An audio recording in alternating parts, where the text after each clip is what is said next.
Hi dears, I am advocate Soja Reji. CRPC-യുമായി ഞാൻ വീണ്ടും നിങ്ങളുടെ മുന്നിലേക്ക് വന്നിരിക്കുന്നു. CRPC പൊതുവെ ഒരു ടോപ്പ് സബ്ജക്റ്റ് ആയിട്ടാണ് പറയപ്പെടുന്നത്. അത് നമുക്ക് കുറച്ച് ഈസിയും ട്രാൻസ്പെറൻറ്റും ആയിട്ട് എക്സ്പ്ലെയിൻ ചെയ്യാൻ നോക്കാം.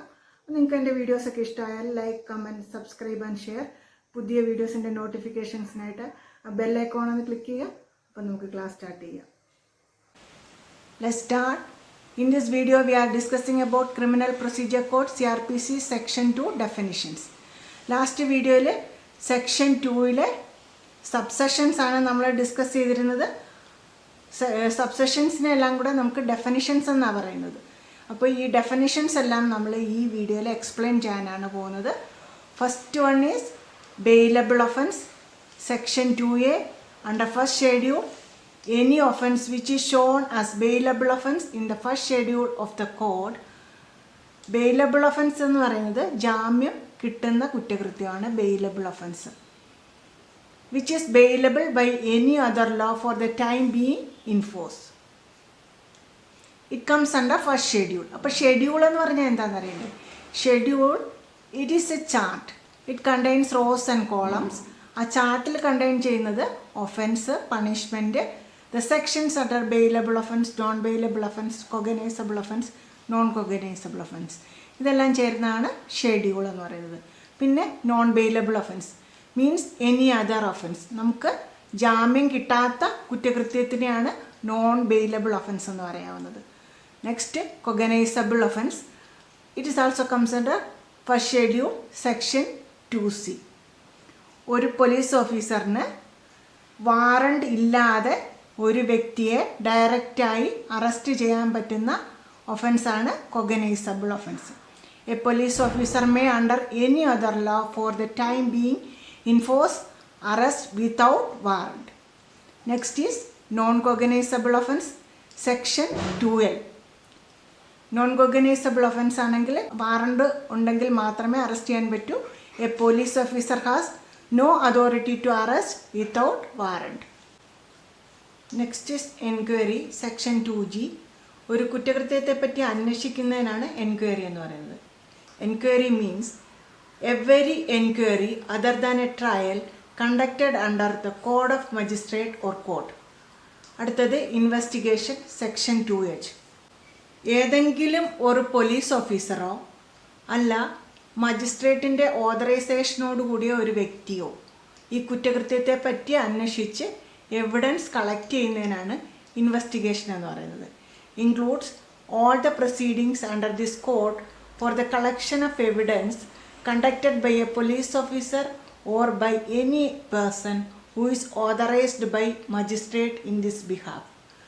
ലോക്കൽ ജൂറിഡിക്ഷനാണ് അടുത്തത്. സെക്ഷൻ 2J പ്രാദേശിക തലത്തിലുള്ള നിയമസംഹിത.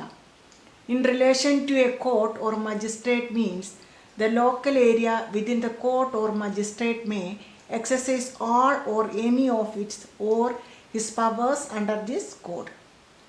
അടുത്തത് metropolitan area section 2K. Last സെൻസസിൽ more than 1 million people populated ആയിട്ടുള്ള ഏരിയയാണ് metropolitan area. The area declared or deemed it to be declared under section 8 more than 1 million people populated area. അടുത്തത് police report section 2R means the report forwarded by a police officer to magistrate under subsection 2 of section 173. ഒരു police officer മജിസ്ട്രേറ്റിന് forward ചെയ്യുന്ന റിപ്പോർട്ടാണ് police report section 2R. Next is complaint section 2D. ഒരു അറിയപ്പെടുന്നതോ അറിയപ്പെടാത്തതോ ആയ ഒരു വ്യക്തി കുറ്റകൃത്യം ചെയ്താൽ മജിസ്ട്രേറ്റിൻ്റെ മുമ്പാകെ എഴുതിയോ വാക്കാലോ കൊടുക്കുന്ന അലിഗേഷനാണ് കംപ്ലൈൻറ്റ്. ഇതിൽ പോലീസ് റിപ്പോർട്ട് ഇൻക്ലൂഡ് ആവുന്നില്ല. അപ്പോൾ complaint means any allegation made orally or in writing to magistrate taking action under this code that is the same persons whether known or unknown he committed an offence but does not include police report. Next is summons case section 2W.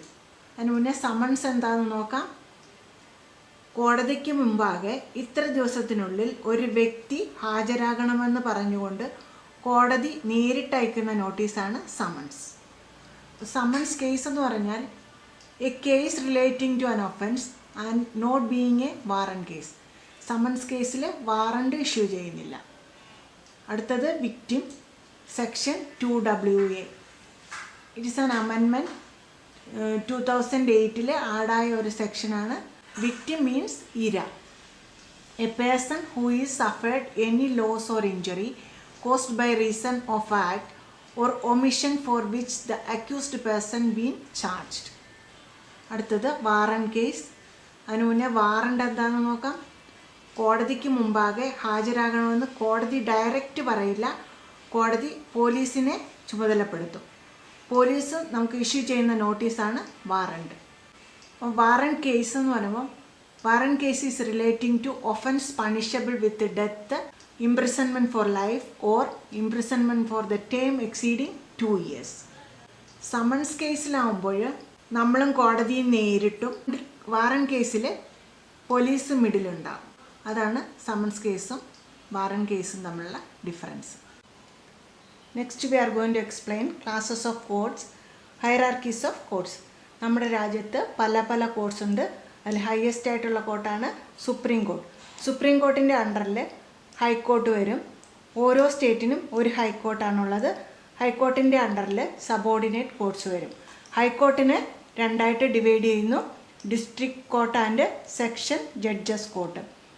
Section judges കോർട്ടിന് നമ്മുടെ രാജ്യത്തെ നിയമം അനുശാസിക്കുന്ന ഏത് ശിക്ഷയും വിധിക്കാനുള്ള അധികാരമുണ്ട്. പക്ഷേ വധശിക്ഷ വിധിക്കണമെങ്കിൽ ഹൈക്കോർട്ടിൻ്റെ പെർമിഷൻ വേണം. ഡിസ്ട്രിക്ട് കോർട്ടും സെക്ഷൻ കോർട്ടും രണ്ടായിട്ട് ഡിവൈഡ് ചെയ്യുന്നു, civil side and criminal side.